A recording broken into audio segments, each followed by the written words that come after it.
You know, when you're going through something difficult, you always think of what made you happy in the past, right? So what I realized that cooking was making me really happy. In the past, I really enjoyed cooking. So I wanted to kind of immerse myself in the cooking world.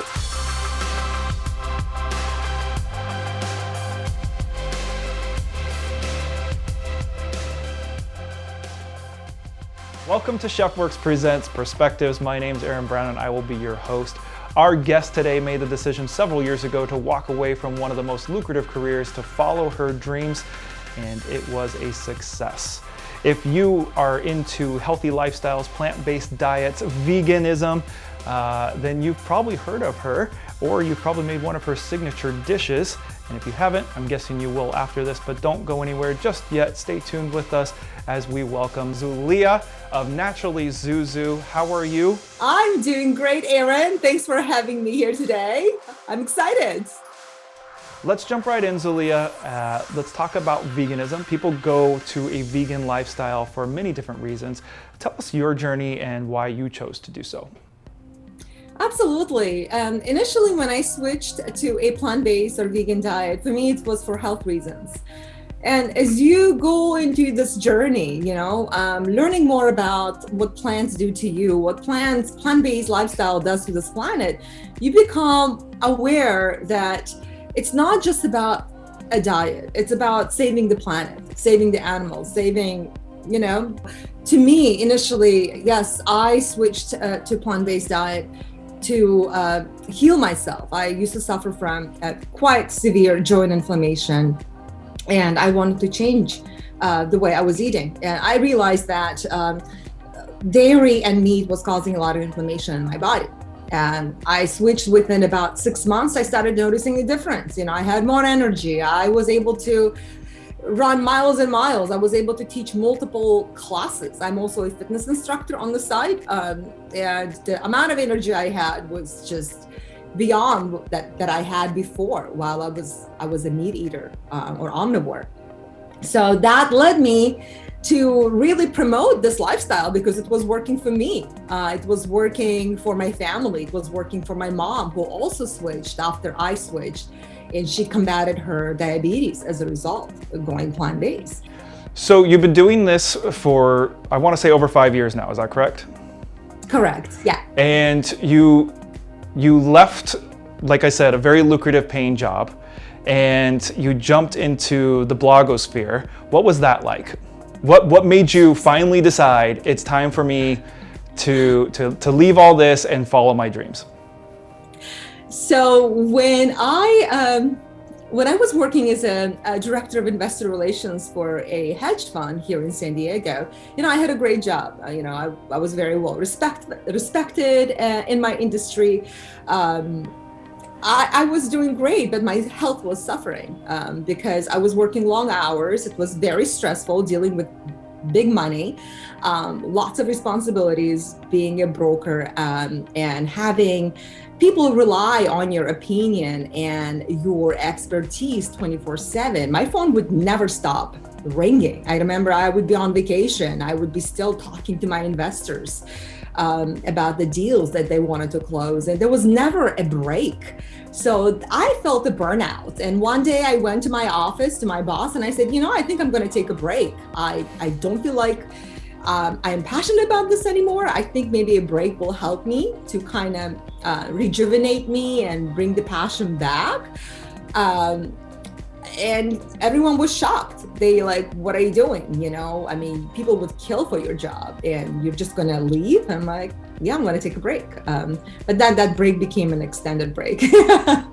I started really getting into cooking. I always loved cooking. Growing up, I grew up with quite inspirational women like my grandmother and my mom who enjoyed cooking, and they took pride on the recipes that they made every day. And I was always surrounded by these strong women who also enjoyed cooking. When you're going through something difficult, you always think of what made you happy in the past, right? So what I realized that cooking was making me really happy. In the past, I really enjoyed cooking. So I wanted to kind of immerse myself in the cooking world, and find joy again. So that's how I decided, you know what, I'm going to start sharing my recipes, my food with my family and friends. And that's how NaturallyZuzu was born. And I'm sure it just like blew up, right? There was no struggles or anything like that. I think we talked about it prior to going on camera here, that you have over 150,000 people coming to your website every week to get your recipes. Talk to us about the early days versus now, what you're doing. What kind of new pressures are there on you? You left a high pressure career. Now you have all these people coming to you for advice for healthy living. Talk to us about that journey a little bit and walk us through. Sure. So I remember when I started, I go back to my page, like when I first started 5 years ago, I look at my photos, they're so cringy, right? Like when you first start, we don't really pay attention much to aesthetics. So I go back to my old posts from, 2015, and I'm like, oh my gosh, they looked so bad.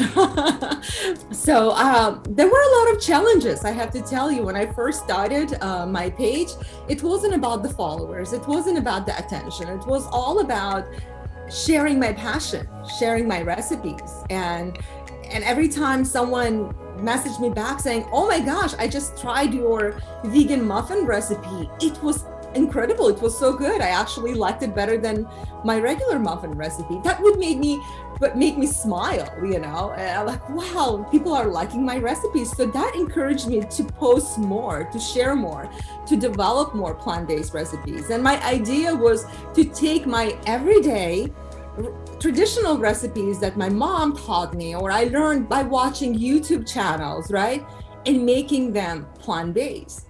Well, it definitely seems to be paying off. You have over 130,000 followers now on Instagram, so whatever you're doing, it's working.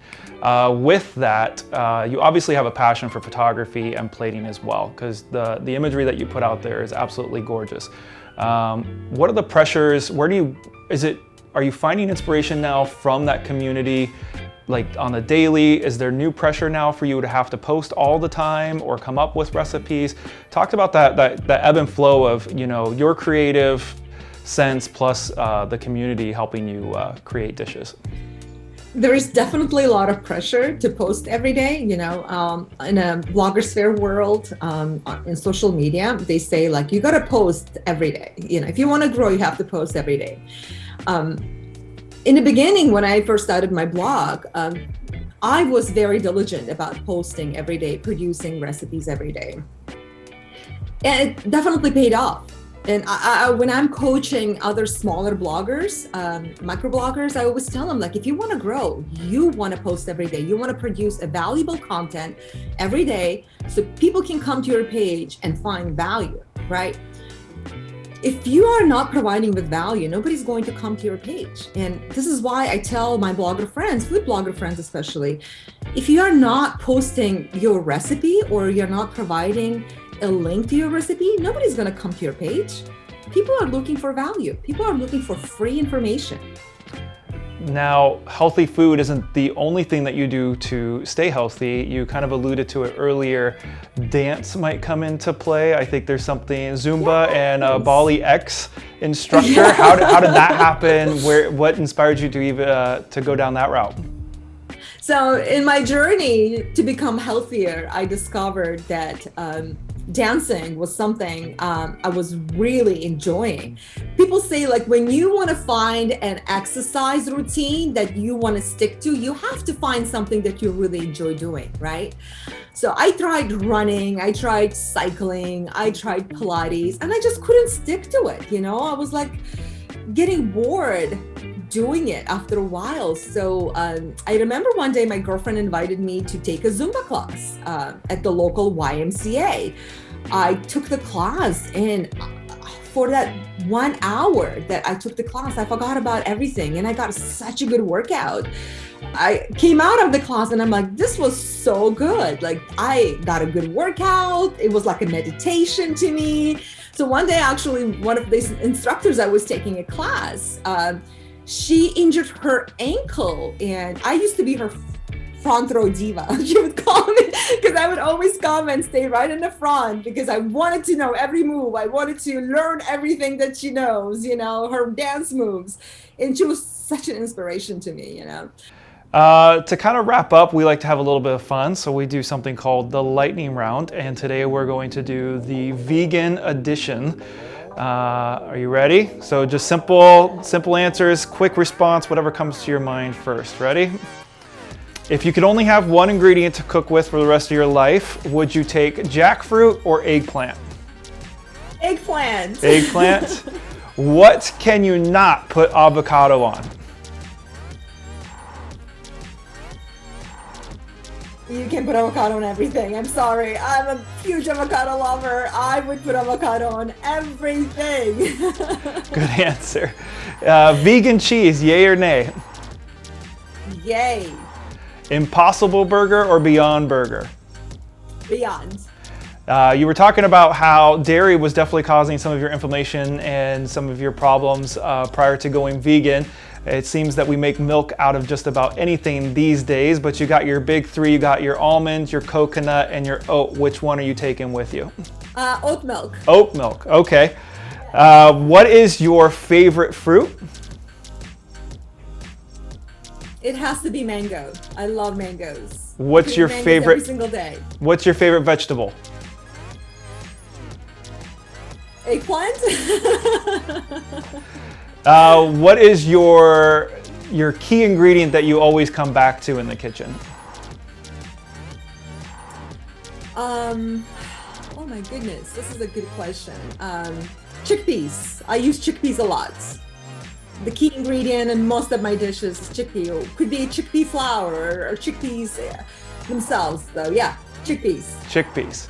And then lastly, what is your go-to spice? I would say cumin. I love cumin. As we wrap up here, obviously, leaving your career has turned out to be super beneficial for you. You are one of those great success stories. Where are we going to see ZuZu in the future? What's next for you? I'm working on a cookbook, so hopefully the cookbook is going to come out soon. I am on television as well, so the show is coming out soon. I don't know where it's going to lead me, to be honest with you. It's always one of those things, right? If it takes off, it takes off. If it doesn't, hey, it was a great experience. My goal is to create a foundation where the proceeds from my book, from any speaking engagements or appearances, the proceeds from it would benefit the foundation, and the foundation would sponsor women, girls who would like to pursue their career in culinary world, would like to create a foundation that would give these girls scholarships to pursue their degree in culinary world. So that's my goal, and that's what I'm working towards. Zuliya, thank you so much for being here, sharing your story. We can't wait to see what's coming next for you. We'll be keeping our eyes out for that TV show and also that cookbook. Thank you for your time. Thank you so much. Thank you, Aaron. This was such a pleasure. Thank you. I appreciate you guys having me here. If you would like to learn more about Zuliya, make sure you head over to Instagram and follow her at NaturallyZuzu. And if you would like to get some of her recipes, visit her website at NaturallyZuzu.com. If you liked what you saw here from the Chef Works Perspective show, please make sure you subscribe over here to our channel so you don't miss another episode, and be sure to follow us on your favorite social media channels. Until next time, I'm Aaron, and this is Perspectives. Thanks for joining us.